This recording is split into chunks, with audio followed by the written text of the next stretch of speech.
This is Jason Michael with the Full Quadrant podcast. This is episode number 2, building off of our last episode from existential food training. We have an exciting topic today and are looking forward to diving into the nuances of something that everybody that owns a pet has experience with, whether they knowingly experience it or unknowingly experience it. So yeah, Michael, tell me a little bit like what's going on with you. Where did the idea for this subject come from? And let's kick it off. Hey guys, good to be back on our second podcast. And yeah, I was online. I forget where, maybe Facebook. But there was a person, and the title was about using opposition reflex for training. But in the video, the person was not using opposition reflex.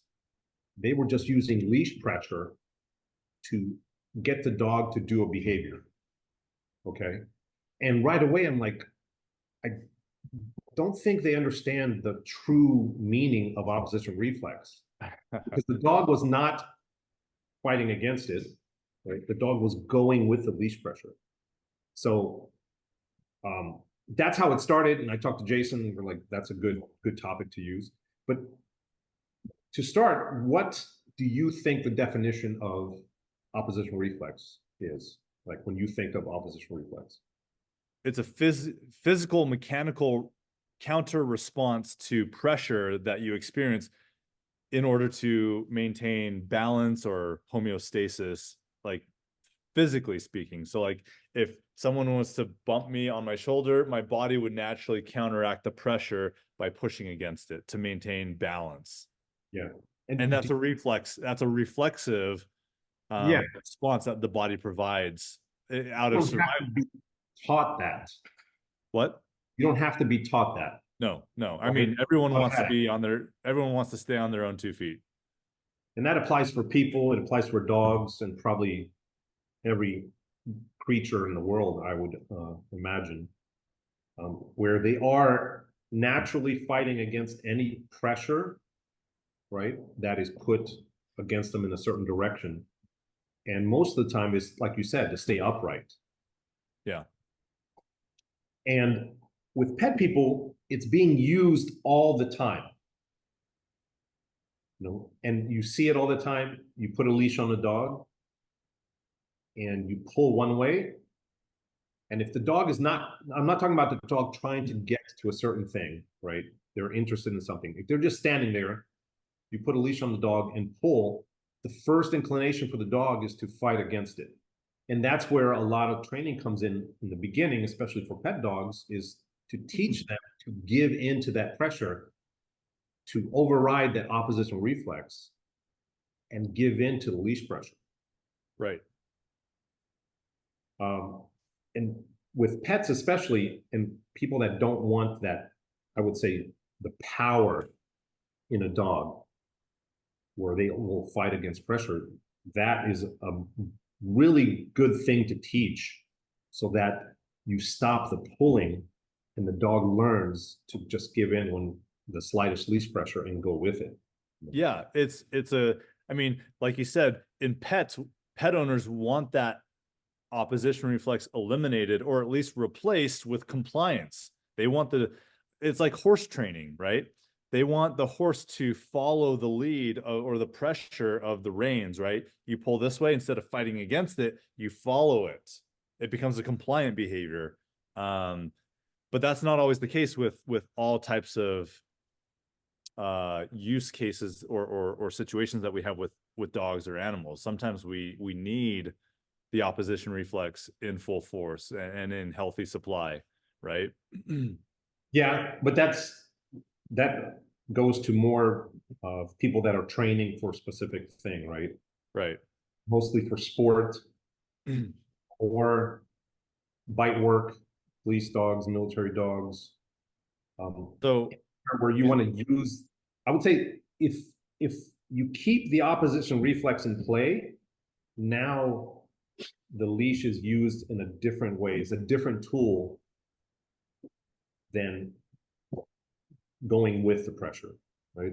Right. And there's value is I'm not saying that there's value in compliance, right? In directional submitting to a directional pressure. There's value in that, right? Like otherwise people wouldn't own dogs if their dogs, I mean, that's the reason why they send their dogs to be trained, is so that their dogs stop fighting against their every movement, right? If they, try to lift them up to put them in the car, if they fight and squirm to get away, it's like you don't have a compliant dog. You can't take your dog to the vet, to the groomer.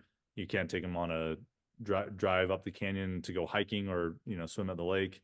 So there has to be a little bit of a understanding of the principles of opposition reflex. And I think it's funny that you found a video or stumbled on a video that was clearly very clearly. It wasn't very clearly depicting someone's lack of understanding about the concept, which can be problematic because you can get someone with a lot of followers and saying like, oh, you need to create opposition reflex. And then you get someone who has access to someone who knows what opposition reflex is, and they teach you to do this. And then you've created a problem in a dog that you don't want a problem in. Yeah. And that goes into definitions, where we have to know what each person is meaning by what they say. Because like that, if one person says opposition reflex and the two people talking about it think something different, now you get confusion. Right? And it's not just confusion. It could be, it could be some bad situations, because this is a perfect example. I was just doing a pet evaluation 2 days ago with this American bully dog that was, they were having problems with it and other dogs. So there was some dog aggression. It was non-classical dog aggression, where the dog would not show any signs that the dog was going to lunge out or try to bite. He would just go straight from quiet to trying to grab the dog. And they're like walking in, like, oh yeah, he's really good with people. And I'm like, okay. And I'm keeping in the back of my mind, when you meet with some of these clients and customers, I never fully trust what they say until I see it for myself. I trust what I see, not what they tell me, kind of a thing. And I was sitting down on their living room couch, just talking about their dog. And this dog, when I first came in the house, didn't have a leash or collar on. I said, do you mind putting a leash and collar on this dog? And they're like, sure. So they get the leash and collar, and the dog is like jumping and like trying to, very dominant behavior. And he was trying to crawl up onto me. And I have a clipboard because I take notes, and I have a form that I fill out when I meet every dog. And the dog was trying to crawl up onto my body. And I was like using the clipboard to block him. And he started getting upset and frustrated. And I wasn't like trying to like doing like a, basket. I wasn't NBA style guarding this dog to get, to block his path, but he was definitely like agitated that there was some obstacle in his way. You wanted. And he started getting aggressive. And fortunately, I had asked them to put a leash on their dog, because then he started clacking at my face. Right. And this is an 80-pound American bully. Like, this is a big, like huge volleyball sized head. And the dog was strong. And they're like, we've never seen that before. It's probably because they let the dog do whatever it wants. Well, so they never see that. They let the dog pull them wherever they go. And they're like, yeah, because I had asked them, I'm like, how are your walks? Describe your walks to me. And they're like, oh, he pulls us wherever he wants. And so the opposition reflex they've used has strengthened his resolve to overcome the pressure he feels to get what he wants, right? And it's created a bit of a risky scenario for these guys. So we need to go in and intervene with training to teach the dog a little bit more compliance, a little bit more respect for space and boundaries and things like that. Yeah. And that happens a lot though, right? You see it all the time. And that goes into, like when we talk about into the quadrants too, where it becomes negative reinforcement for the dog into pulling, strengthening the pulling behavior. Yeah. And it starts, most likely, it starts right there with opposition reflex, where they pull on the leash, the dog pulls against it, and for whatever reason, they go with it. So immediately that opposition reflex becomes negative reinforcement for the dog pulling. Yeah. So the opposition reflex with pets, obviously, like we said, we want to get rid of it for the most part. I mean, for the owners. Here's a question for you. Are there any use cases where a pet owner, right, an owner of a pet quality type dog, are there any situations where opposition reflex would be desirable that you can I think of? would say it depends how strong you want the behaviors, right? For example, Mm-hmm. if in training, you can use opposition reflex to keep a dog in behavior, Yes. right? And the easiest one is obviously like the place command, like a place cot or on a bed. Right. Or once the dog knows that behavior, you can add leash pressure and let the dog fight it and teach it you fight against this pressure to stay in that behavior. Yes, because now you're testing the resolve, their intention to commit to the behavior they were told to commit to, even though you're cheating them out of, like, you're trying to get them, you're trying to mechanically pull them away from that position. You're trying to see how committed are they to resisting disobedience, right? Correct. But that again would go for the trainer and the training part of it. Yes. I think once that was finished, I don't think the pet owners would use opposition reflex, Nope. anything. I can't think of anything where they would need to have that in place, in everyday life. Yeah, I mean, again, another way we use opposition reflex is a restrained recall, teaching the dog to run faster back to the owner by holding him away from the owner, building up some drive, and then once the drive is at a peak point, then the helper can release the dog, and then as the dog is running full speed, the owner can mark it or call him back, say here, and then the dog comes, and then they get their terminal marker and their paycheck. Yeah. So for pet owners, I would say opposition reflex is useful in the training of the dog, not useful for them to implement in everyday life. Yes, it causes more problems for pet owners than it does solve problems. For example, pulling on walks. Now, to talk about opposition reflex, again, before we move away from the pet owners, we should probably talk about some problems that come up from opposition reflex, because the number one training request for a pet owner is that they want their dog to walk loosely on the leash, right? Or that's one of the common behaviors that they want, is a dog that walks nicely on leash so that they can enjoy a leisurely walk with their dog. But you see all these people putting harnesses on their dogs, which utilize immediately the opposition reflex. It's a tool of empowerment, and it taps into the actual reflexive nature of the dog to pull against that pressure, and they cause their own problems. Well, yeah, and it's like, again, it moves through that, whereas in the beginning, it's the dog responds with opposition reflex in the beginning. And then I think it becomes like, hey, I like pulling into this, right? Right. And Yes. I want to get to that spot, and I know I can pull. And like I said before, that's where it comes And in they with, like it, and they yeah, like it because they've overcome it, and it correct. became rewarding. So the overcoming the pressure of the handler's leash pressure on the harness, when they overcome it and they drag their owner, it reinforces it, and it becomes a passionate behavior. And that's where like NePoPo comes into it, right? Because they feel the pressure, they pull, the owner is either not strong enough to stop them totally, right? So they let go of the leash, or they go with it, they get dragged. Right. And whatever the dog was going towards, at some point, the pressure gets released, which would be the first po. And then they get to wherever they want to go, which is the second po. Yeah. So it turns in, that's how they strengthen that behavior, starting with the opposite reflex of the dog and becoming the NePoPo conditioning, Yeah. right? And it Yeah. just gets stronger and stronger and stronger. As you said, the dog learns to pull, and they enjoy it because it first releases the pressure, and second, it gets them what they want.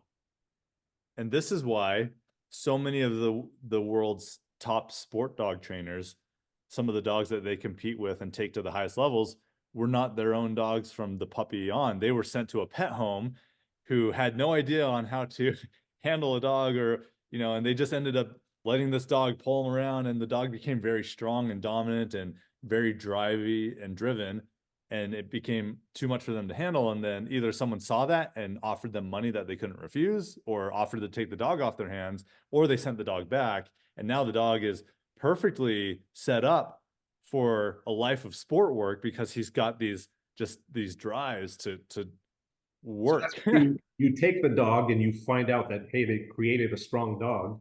Yeah.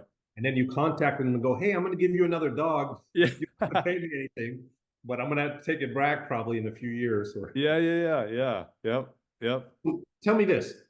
Do you teach the phrase opposition reflex to pet I do. people, or Yes. do you use other terminology? It makes a lot of sense. Once you provide a definition that they can associate with it, I think it's the most succinct way to describe what's actually going on. Yeah, I agree. So So moving away from pets, unless you have something else. sorry, go ahead. I was going to say moving away from pets. Yeah, I was going to say let's talk about like dogs with purpose, dogs, sport dogs, service working dogs, and the value of opposition reflex there. Yeah. Well, definitely and service dogs, meaning like dogs that need to do something for the owner because they can't do it. Correct. Right? That is very useful in certain cases because the dog must stay in behavior, right? No matter what is going on. For example, say you need a dog that will go find somebody if you fell down and bring them back, right? They go to somebody, the person, they see a stray dog, they pick up the leash or whatever, and now the dog is going to have to fight against that leash pressure to pull them to the owner. Right. So you don't want them giving in to leash pressure in that context. Yeah. Now, I mean, let's talk sport because it's common for both of us. You don't always want the dog pulling against you. Like, you know, you need the dog to be compliant in certain exercises and certain routines in dog sports, right? So like, first of all, is it possible to manage a dog's understanding of contextual appropriate times for opposition reflex and acting out on their reflexes to counteract pressure, and then to be compliant? Like how like, I think if you like, there's context matters. And I think if you can set up the context in where if I don't give you a command, specific command, right, that you can teach the dog to give in to leash pressure, right? Fight the opposition reflex, give into it and follow the leash pressure. At the same time, then you can teach them, if I give you a command, now you fight against that. You use opposition reflex and fight against it and stay in behavior or get into behavior. Yeah. Right. So I think the context would be speaking versus not speaking. You know, does that make sense? Yeah. When you just using the leash or giving them a cue to perform. Correct. I think they learn quickly once they know the behavior, once they know the cue, you teach them to fight it. Right. That's where I think Bart said, if the dog will, talking about opposite reflex, if the dog will fight against the leash pressure, he goes, then I can use it as a tool. You know, obviously you can use the leash as a tool for them to give in, but he was making the point that now I can create strength in the behaviors. Right. Yeah. Going back to your question, if I use the word opposition reflex with like clients or people I talk to, just pet clients, I absolutely do, because, and this is for sport handlers as well, because how you use the leash like is going to activate opposition reflex in your dog or to control your dog and avoid them pulling when they shouldn't pull. And so you have to have a mastery of at least an understanding of opposition reflex so you don't create something you don't want. Correct. Right. Understanding what is happening in that moment, lets you guide the dog or decide what you're going to do next and avoid problems down the road. For example, in a Yeah. working or a sport capacity, so let's talk tracking, right? So IGP, footstep style tracking. You have a dog who's on the track and he's going footstep to footstep to footstep. And maybe you have a dog that maybe the dog starts slowing down and gets too interested in something that's not relevant to the track. It's not an article, it's not a footstep, but maybe it's just the spot where another animal had walked or pottied or relieved itself, and you want the dog to continue moving. The correct way to activate that dog without becoming mechanically moving the dog yourself would be to initiate opposition reflex in the leash so that the dog feels, oh, he starts pushing past it, right? Tap into that opposition reflex and make the dog choose to go on his own rather than correcting him or getting on his case and, hey, 999, no, no, no. Like, instead of doing that, let the dog be the one to choose to act and move. And then once he pushes through that, you release the tension and then it's relieving to the dog. So that's one application where, understanding opposition reflex, the use of tools to initiate or to deactivate pressure can be super effective. Yeah. And that's where you're purposefully using it, right? Or something that you want to accomplish.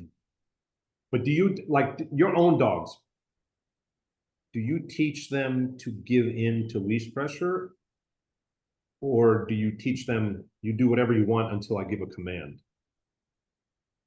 You know what I mean? It's been that's a good question. I think for different dogs, it's been different. Yeah.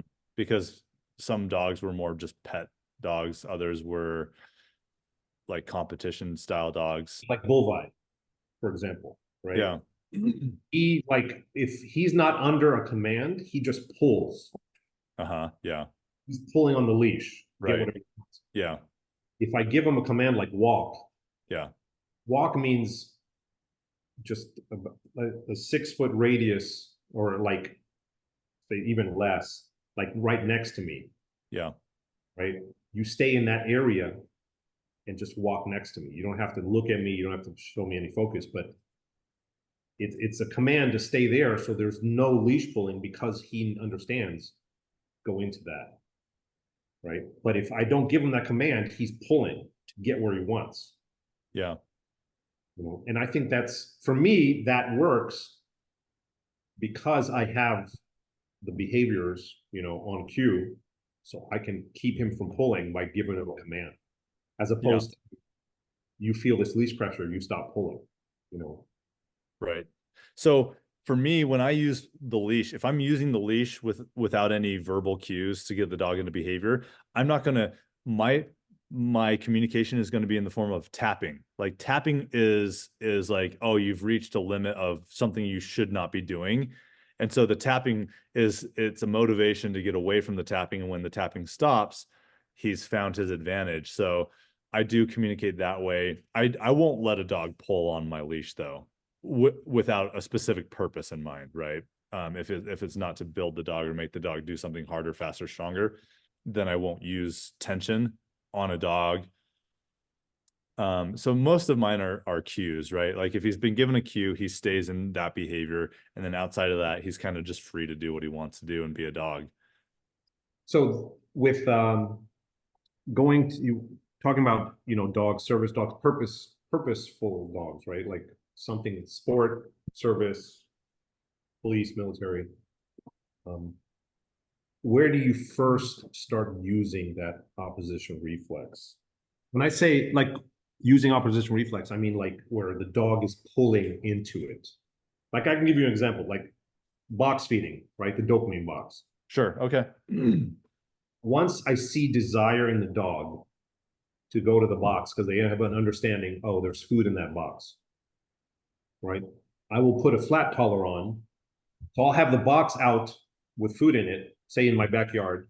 Yeah. I'll bring the dog out with a flat collar.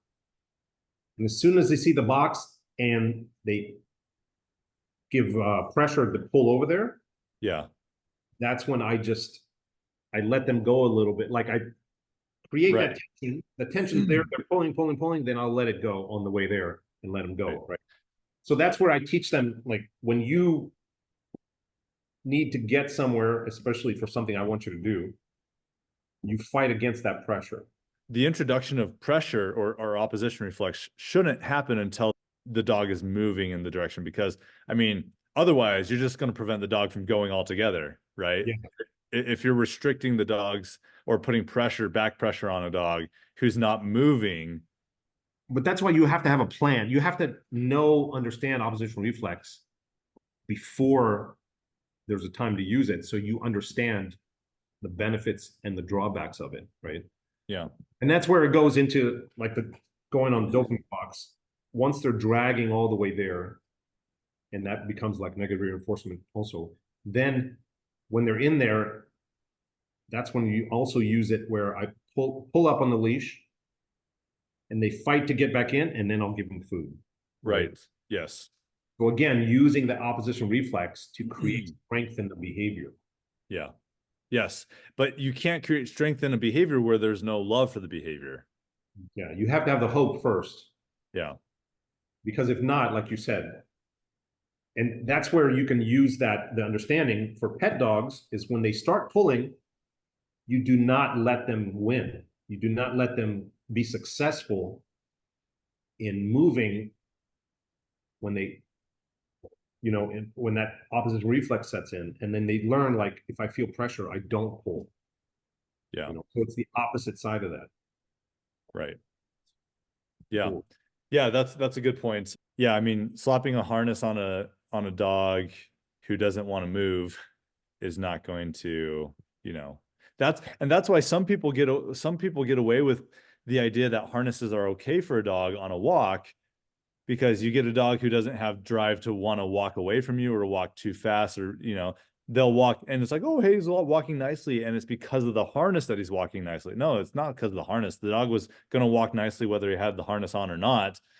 And now people get the idea that harnesses are the tool to help their dogs walk nicely next to you, around the block. And then you get the wrong dog, put the harness on it, and then now it's like, boom, you're getting road rash because this dog yanked you over. But you can create a cue with a harness, right? So, but you have to understand again what is going on with opposition reflex. So the first time you put a harness on the dog, if you already know, what you do is you do not let them pull on that harness from the first moment they put the harness on.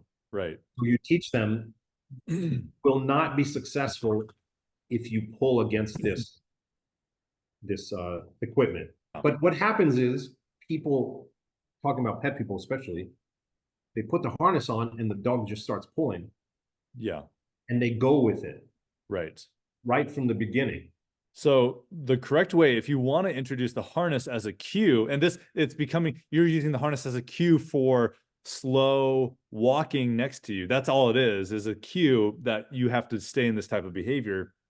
Is you can't let the dog pull on when the harness is on, right? So instead of going straight to leashing up the harness, I would put the harness on the dog and use a different, more controlling collar to make sure that the dog does not have the hope or the ignition to pull, and then gradually fade away the need for the controlling aids on the dog's neck or body, and then gradually move to utilizing the harness only, because now the harness has become the cue that I only walk in slow motion.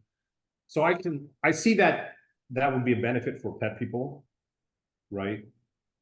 But I think for a trainer, they would not necessarily have to do that. They could go straight to the harness because they would be disciplined enough to never let them pull on the harness. You know what I mean? So what happens in the event where the dog does pull in that scenario? I mean, if you don't have any other way to unless you have like a brick wall in front of the dog and you how are you controlling the fact that he won't pull? That's my question. Well, you have to be disciplined in, like, there is no success in pulling. What does that look like? So I mean, the dog cannot, if there's any tension on the harness, they can't get another step. You understand what I mean? Okay. But it would definitely be easier if you use something around the dog's neck, like a collar, to teach them not to pull. Yeah, I But can you see could that. go straight to the harness, and it would be that. What if there's pressure, there's no forward, like you cannot, there's no success, Right. right? Where I you're removing the hope sure. of pressure leading to me getting something, and it becomes a cue with repetition where, oh, if I feel this, everything stops because I don't get to do what I want. Sure.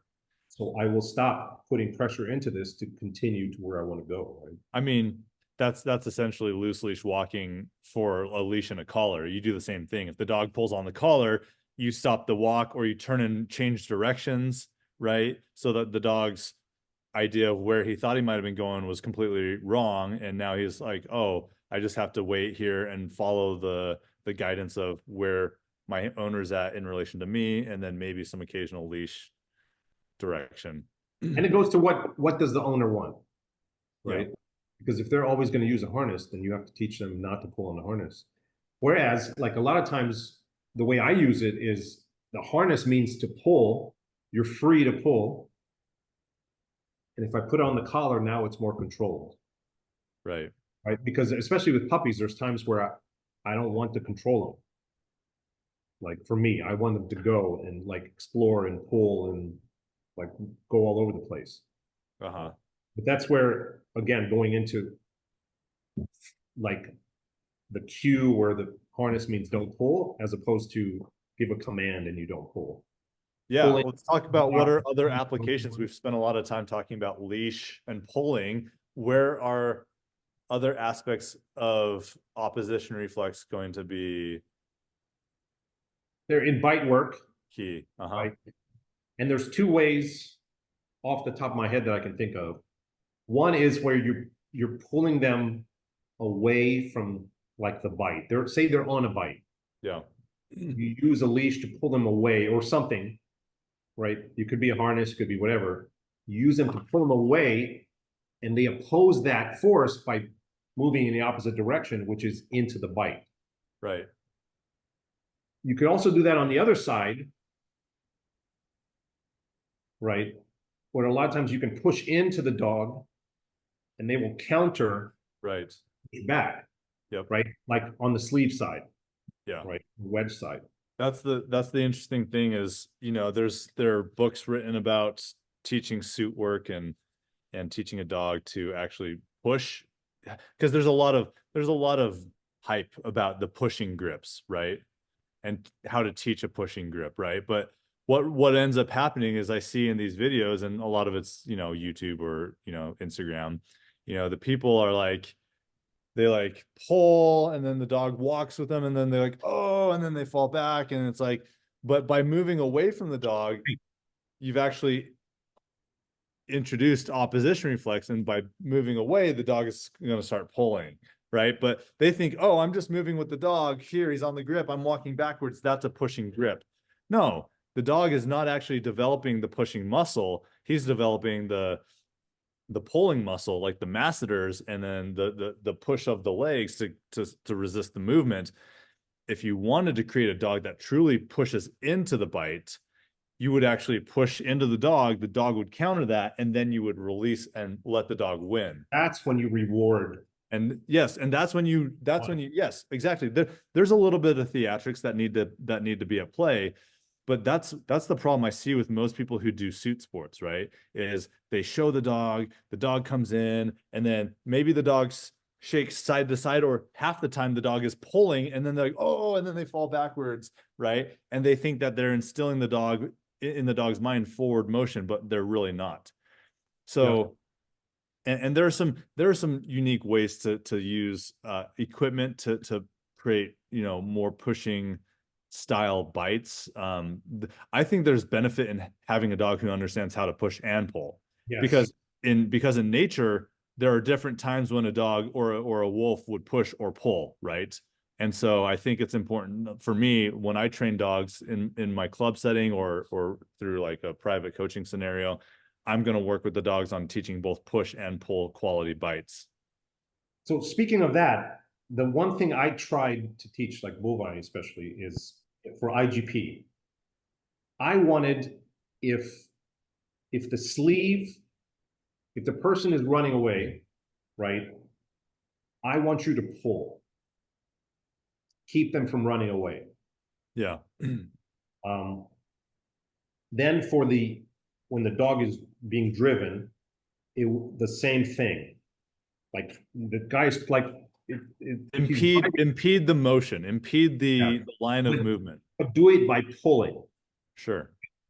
But when the dog is brought in the front, right? When you bring the dog up and lock up, that's where I wanted him to push in to the grip, Uh-huh. sitting there pulling. But they're like, oh, the dog should pull there. But I think that to me shows more of like commanding, like I want to attack you. Like Yeah. I'm pushing into you there, Right. making my grip stronger instead of like, where a lot of times that pulling, it looks like the dog is just trying to rip the sleeve off. Yeah. Fighting the guy. Right? Yes. I think it should be more about the fight against the helper and instead of trying to win the sleeve. And for me, I would agree with that. So, this is where you get into style and flavor, and everyone has their own interpretation of what looks good to them. I think I agree with a lot of what you said. Another thing, I would point this out too. And I've only seen this a handful of times, but when I see it, I love it. And so this is how I train the dogs that I work with, is on the escape bite in IGP. A lot of people like to see the dog pull and stop the motion of the helper. I just want to see the dog run through the helper and knock him over. I want to see him, like, that's the only way if you really want to stop the helper, you got to get him on the ground. Like pulling him, he's still going to be able to move away from you because he's got his feet on the ground. I want to see the dog like trip the helper up. Now, I will say it's a little bit more risky if you don't have a helper who knows how to catch a dog like that. You can run into a problem where maybe there's a little bit of a collision, or maybe they get tripped up and tangled and maybe falls on the dog. And obviously we want to be careful about the dog. Love the dog first, the sport second. I get that. But when I've seen a safe helper get hit by just a ballistic missile and just knocked up, tied up, and put down on the ground, I haven't clapped louder than seeing. You have both. Huh? Could you have like both? Like the initial strike, the dog is trying to go through. Yeah. And right? You can teach that. Like you should teach the launch into the grip should be explosive. But then once you've it's like you're fishing, once you get a nibble and you land the bite, then you should lock it in and like put the brakes on. Like if you didn't knock him over, then you got to put the brakes on. Yeah. What about suit work? We talked about that for a second. Like, there's one thing I see is I'm not a decoy, right? Doesn't mean you can't know anything about decoy work, though. I see stuff and I've learned a lot of stuff. But the one thing I see is there's two things I see. One is the dog, I don't know if you can see, the dog is gripping shallow. Yeah. And the dog has learned just to punch in. Right. On a shallow, but so they vice the shallow grip and they punch in with it. They punch in, but do not go for a deeper grip. Yeah. They punch in and the decoy like shows them a win. Yeah. Yeah. Right. And they punch in again, the decoy shows them win. When I first saw that with Bulvi, I was like, I told the guy, luckily, stop the show. I said, don't reward him for just punching. Yeah. Only reward him if he goes in for a deeper grip. Yeah. Right. And he did that. Right. But then afterwards, the next time he went and put a sleeve on because now Bulvi was biting hard. Right. He was biting with all his strength instead of punching in. Yeah.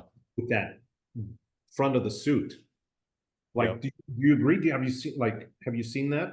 I haven't seen a lot of that where I'm at.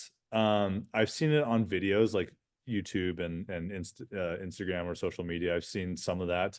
I don't get out a whole lot outside of my own sphere of my club, my dog sport club. So all the dogs that are like I'm around are pretty well trained. They haven't been exposed to like, different styles of like lesser bite work.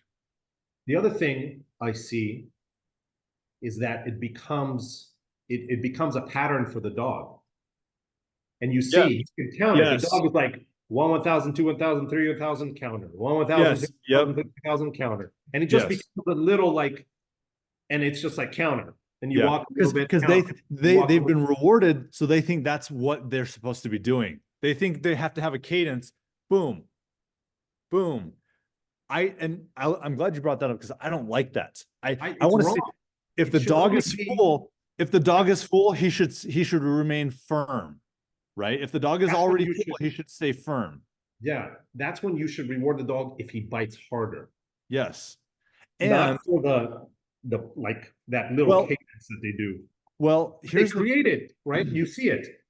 The dog, they pull, they release the dog counters. They pull, they release the dog counters. And they just do it over and over again. And then the dog's like, oh, this is what I'm supposed to do. the helpers should not allow the dogs to do that. They should lock a good grip into place and keep that dog on a good grip. And then the dog learns to fight with a good grip. So they can still shake, they can still pull, they can still rag you without letting go and countering again. If the dog has already gotten full, letting go again only risks the rabbit getting away. If there's no more daylight, or if the grip is as full as it possibly can be for that given dog, there's no need for the dog to re-grip, because again, re-gripping introduces the possibility that the rabbit gets away. What they should be taught to do is dominate their grip, or dominating action while on the grip by maybe a little side shake or a little thrash. That's what happens in the wild, is when they've got it, when they've delivered the kill blow, but the animal, the prey, is still alive. That's when you'll see them shake. They don't let go to shake. They shake with the full grip, you know, or Exactly. they push it, or they push their prey into the ground to domineer it, to slow it down. Right. Yep. That's what I like to see, is that dog that's just deep and he's just there, like control.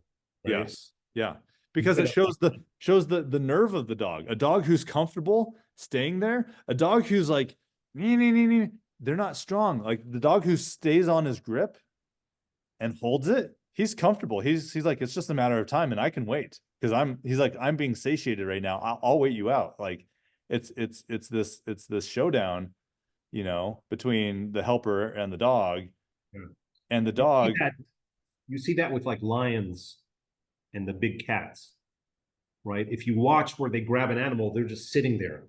Yes, because they know it's a matter of time before they suffocate their prey. So with that scenario, like we're talking about the mistakes that happen, right? Yeah. That's where the opposition reflex becomes a cue or a pattern. Like, and it just becomes like, this is what I do when I'm on a bite, right? I just, okay, every 3 seconds I push in. Every 3 seconds I push in, right? Yep. And this is why, like, you know, you see people who use bite tables, the circular ones, the bite boxes, sometimes just the flat tables that are elevated above the ground. And most of what I see out there, when the purpose is to create a pushing grip, they're really only using it in a pulling grip procedure, because a dog, you get them at the edge of the table, they bite. There's no way that they're going to want to try to come off that table. Either they're restrained or there's no table, like they could fall forward. So their goal is to move backwards, right? So you're only really ever teaching the pulling grip. If you want to teach sorry, if you're using the circular table, but moving around the circle instead of away from the table, you know what I mean? But if you use it in a circular motion, like you move around the table, yeah, right? Yeah. That way you could create a different scenario for the dog, where it's not fighting to stay on the table, but it's rather like working on whatever you're working on. Right? Yeah. Well, the thing that people don't, and it just shows me that some of these helpers and decoys don't understand opposition reflex, is get up on the table with the dog and push them to where their feet are about to fall off the edge. Then you're going to find the dog's real pushing grip. because for them to stay on the table and they don't want to fall off, they're going to push into you because that's the only option. Otherwise they fall off, right? So if you really want to use the table to create a pushing grip, push the dog to the back, and then they're forced to bring in the pushing grip and then reward that, right? Give them the theatrics, give them the muscle feedback and like the weakening of the arm and the vocals and things like that. And that's how you use a table to create a pushing grip.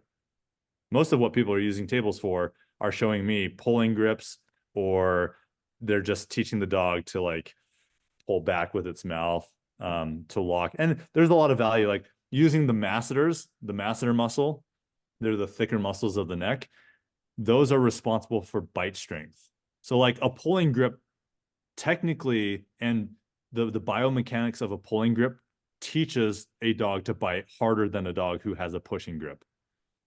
Because the pushing grip, you must open the mouth to get full and push. But when you're pulling, the masseters, when the masseters constrict, that's the same action that closes the mouth and it forces a stronger bite. So there's like, again, that's why another reason why I like teaching both push and pull is because you can strengthen the dog's grip. And then when they get full, you teach them, it's just the best of both worlds. Did we cover everything? Talked about some bite work, opposition reflex, talked about a lot of leash and harness, talked about some opposition reflex and obedience. I think we hit a lot. I think we touched on everything for opposition reflex. Pretty good. Yeah, I think we're good. I'm going to stop the recording.